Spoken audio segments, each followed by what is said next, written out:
Hello, you could not have chosen a better evening to be here. It is one of the coolest evenings of autumn. It's raining and now the sun sets early. So this is the perfect evening to sit by the fire with a cup of hot buttered rum. And that's what we're going to make this evening.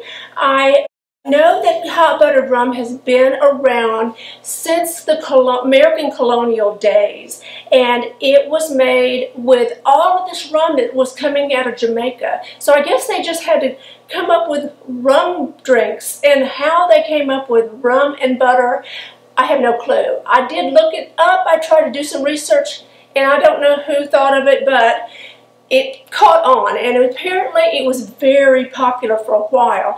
And you'll even see it mentioned in movies like White Christmas, and so it's a very traditional drink. So this is a traditional New England drink. And being from the South, we were really late to the game, so I'm going to create a need for hot buttered rum in the South. And that's why I want to make this slightly different, because traditionally, when you make hot buttered rum, you make a large batch of batter. And the batter requires a lot of butter and a lot of your spices like nutmeg, cloves, and cinnamon. And then you would take all of that butter and all of those wonderful spices and you put it in a bag, knead it together, and keep it in your refrigerator. And as you knead it, you would take out a scoop, put it in your cup, and go from there. But we don't have a New England pub to serve a lot of people, and we're not having a large group over this winter, so we're going to do it a more contemporary way. We are going to make it by the cup. So I'm going to make a couple of cups, and you could do it this way for 2 cups or 4 cups, whatever, but once you get, I would think once you get past 4 to 6 cups, you might as well go ahead and make the traditional buttered rum batter. So what we're going to do is start with cups, of course, butter, then I have dark aged rum. This is Cruzan, and you can use spiced rum, and if you do, then just cut back on all of the spices that I'm going to tell you about, because you don't want it to be overpowering. So we have rum, butter, I'm going to use cloves, and I'm only going to use 1 or 2 per cup. I have nutmeg, I have cinnamon. No, this is allspice, cinnamon, and then nutmeg, because I like to use fresh nutmeg and just grind it myself. Then I'm going to use brown sugar, but you don't have to use brown sugar. You can use white refined sugar and honey. I'm actually going to use half brown sugar and honey.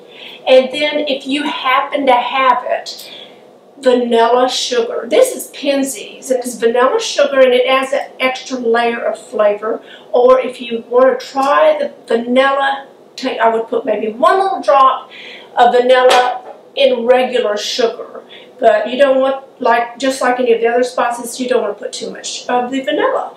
So what you will also need is hot water. So we're going to turn on our tea kettle of water and get started.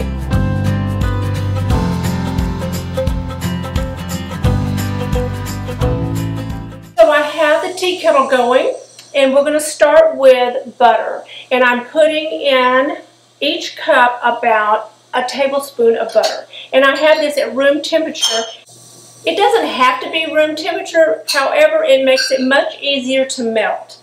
So I have a tablespoon of butter. This is unsalted. You can use salt, and if you like that tiny bit of salt flavor in with your sweet, then with the unsalted butter, just add a dash of salt. So we have our butter. We're going to add a tiny bit, let's say a pinch of allspice to each cup. I'm going to do a teeny bit more. That's like a pinch and a half. Allspice, and then I am going to add 2 cloves for each cup. Now you can use ground cloves, that is fine as well. And I am going to use my nutmeg. You want to grate your nutmeg. Hopefully it doesn't go everywhere. And nutmeg, it has this wonderful scent of the holidays for me. I don't know why. I guess because if you are an eggnog lover, you know, you have nutmeg, or rice pudding. You use nutmeg in rice pudding, and that always reminds me of the holidays as well. Now let's add our sugars. Now you could use a variety of sugars. We could, like I said, you can use brown sugar, you can use honey, you can use vanilla sugar, white granulated sugar, any of those, but you don't want to use too much. So you want to take about a teaspoon, fully a tablespoon, but what I'm going to do is to use a teaspoon of brown sugar,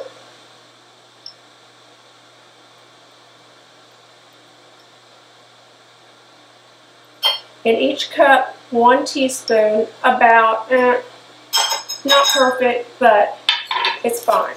And then I'm going to use a teaspoon of honey.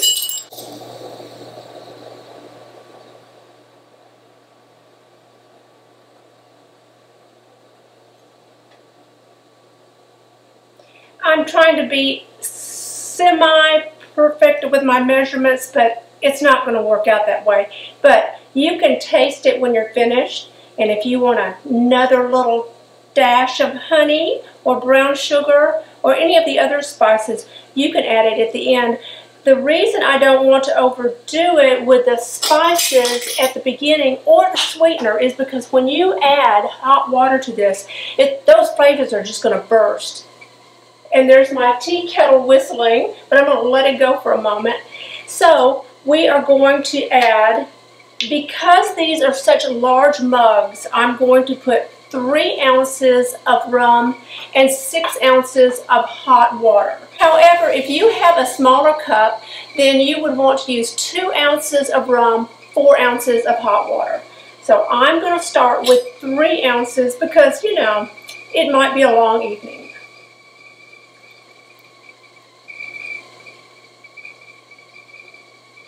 There's 2 and 1.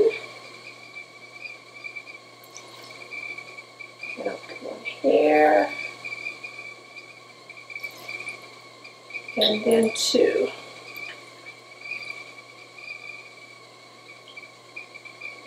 Now we have the 3 ounces of rum. Now we're going to use our hot water.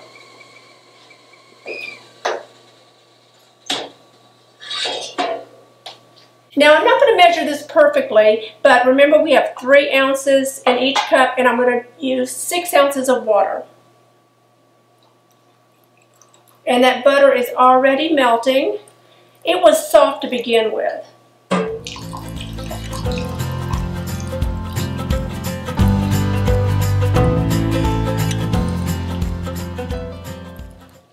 Oh, it smells incredible.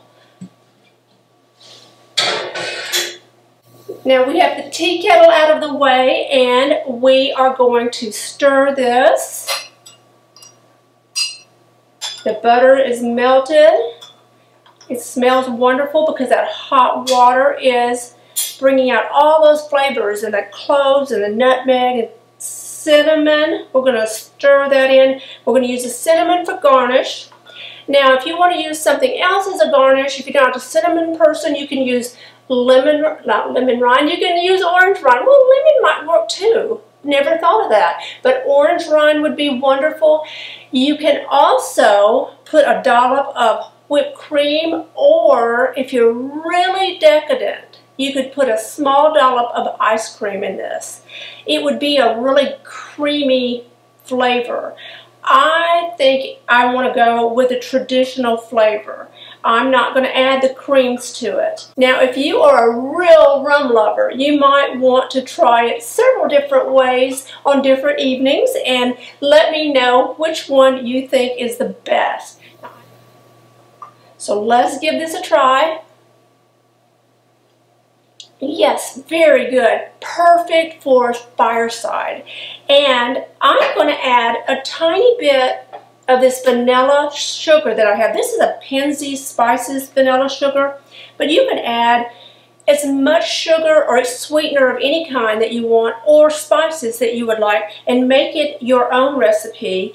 You have the basics here, and you are going to enjoy a Fireside hot buttered rum.